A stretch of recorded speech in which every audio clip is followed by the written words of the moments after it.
Karitsan häät. Enkeli, laittakaa paikat kuntoon häävieraita varten.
Kuninkaan pojan häät ovat alkamassa ja kaikki ovat mukaan kutsuttuja.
Kuninkaan pojan häät ovat alkamassa ja myöskin teidät on kutsuttu tulemaan mukaan. Voi, en millään ehtinyt lähteä mukaan. Olen juuri mennyt naimisiin ja olen lähdössä häämatkalle ja kävin Pariisista ostamassa häämatkavaatteetkin. En ehdi millään ja vein eilen matkalaukutkin lentoasemalle ja mies on jo odottamassa siellä minua. En ehdi tällä kertaa, mutta kuningas varmaan ymmärtää.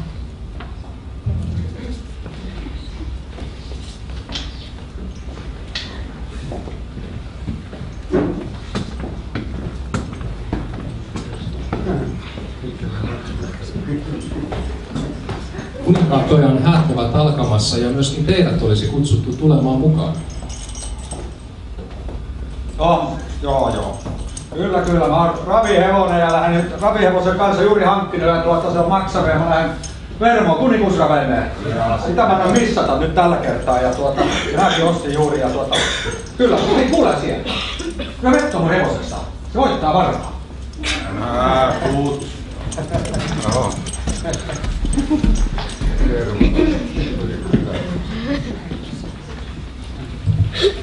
Kuninkaan pojan häät ovat alkamassa ja myöskin teidät on kutsuttu tulemaan mukaan.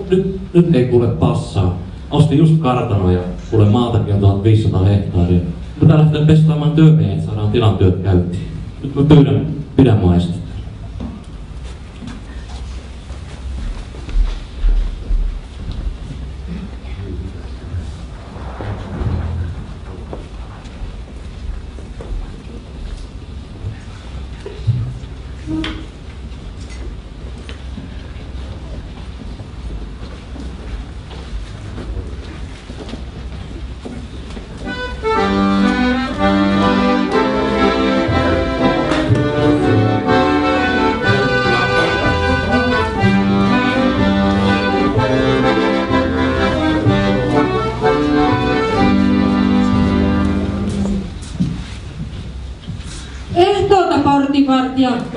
Minä kuulin, että täällä olisi jotkut häät. Onhan sitä kyllä eläessä aika monissa häissä tullut oltua, mutta joku mainitsi, että nämä olisi niinku kuninkaalliset häät, niin ajattelin tulla piipahtamaan.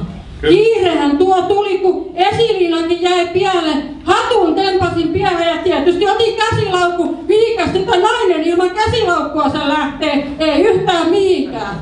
Joo, ootte kuullut ihan oikein, että täällä on juhlat ja Jeesuksen antama valkoinen puku täytyisi olla päällä, mutta teillä sitä ei ole, että en voi laskea teitä tänne juhliin nyt. Että Voi hyvä portinvartija, onhan minulla se valkoinen puku. 65 vuotta sitten menin ukkoni kanssa naimisiin ja se on kuule kaapissa ja naftalissa. Mutta voi portinvartija, eihän se nyt minulle enää pialle mahu. Minä olen 84-vuotias. Kuule, minä olen melkein kaksinkertaisissa mitoissa. Minä olin silloin 65 vuotta sitten. Tosin jotkut arvelevat, että olisin vasta 60.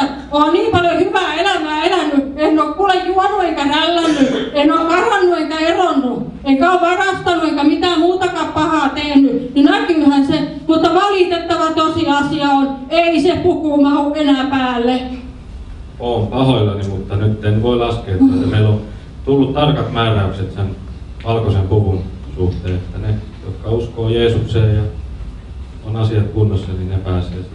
Jeesukseen? Tarkoittaako hyvä portinvartija sitä Jeesusta, joka, oliko se nyt, että se jouluna syntyi ja meniköhän se nyt niin, että se pitkäperjantaina kuoli ja pääsiäisenä taisi nousta ylös haudasta? Sitäkö portti? Niin, no kyllähän minä tästä Jeesuksesta joskus on kuullut, kun tulihan sitä aina katon jouluna ja pääsiäisenä ja taisipa joskus juhannuksenakin käydä kirkossa ja niin siellähän ne papit puhuu siitä Jeesuksesta, mutta en minä kuule kaikkia ymmärtänyt ja kuule kadulla on tullut kuule lohkolaisia ja jotain lahkolaisia, olisikohan ne nyt ollut helluntalaisia.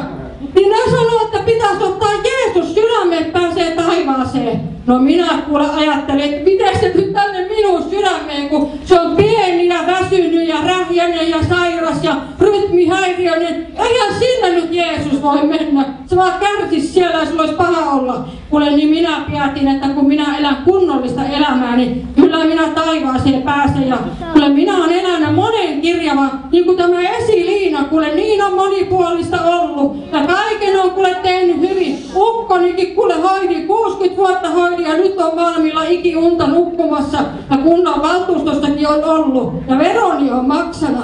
Niin eikö se riitä kuule tulla kuninkaallisiin häihin? Olen pahoillani, mutta ei. Oi. Kuule, minähän olen itsekin melkein niin kuin kuninkaallinen. Sitä on joku vuosi aikaa, kun presidentti myös äitienpäivän mitalin. Ja sanovat, että olin kuulemma kaikki ne 5 lasta, jotka on synnyttänyt, kasvattana niin hyvin. Niin siitä tuli se mitali. Ja sitten kun vielä vanhin poika on kuule kätellyt itteensä Ruotsin kumppua, niin minä olen kuninkaallinen ja melkein ainakin valmiiksi. Et eikö voisi edes tulla katsomaan näitä häitä? Anteeksi, mutta ei voi, että meillä on tarkat määräykset annettu. Voi, en kyllä en ymmärrä, miten tuo portinvartija on noin itepäinen. Voi hyvänen aika, voi sentään.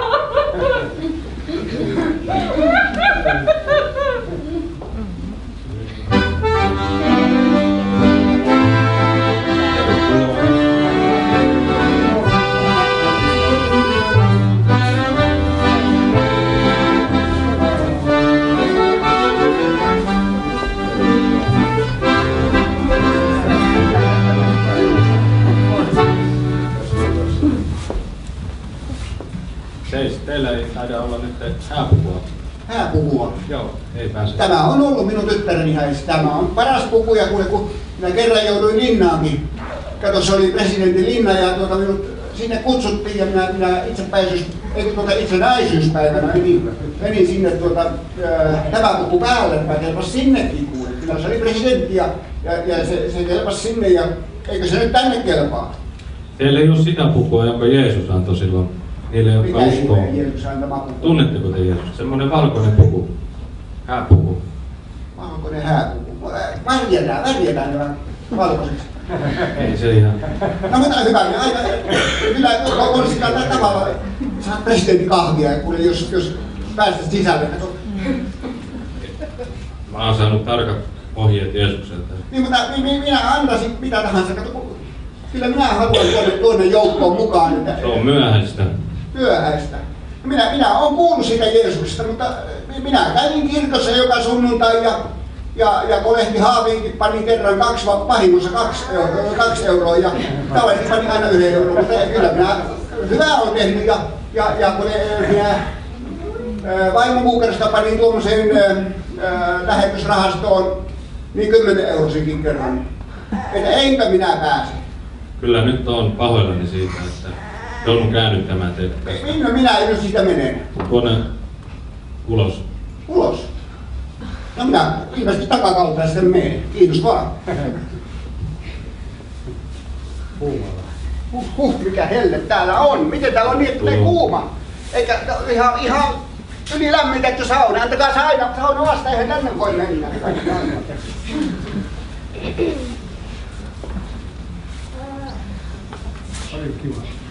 Tulkaa minun isäni siunatut ja omistakaa se valtakunta, joka on ollut teille valmistettuna maailman perustamisesta asti.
Kiitos Jumalalle, että se oli vaan näytelmä. Päästiin pois tuolta helvetistä. Se oli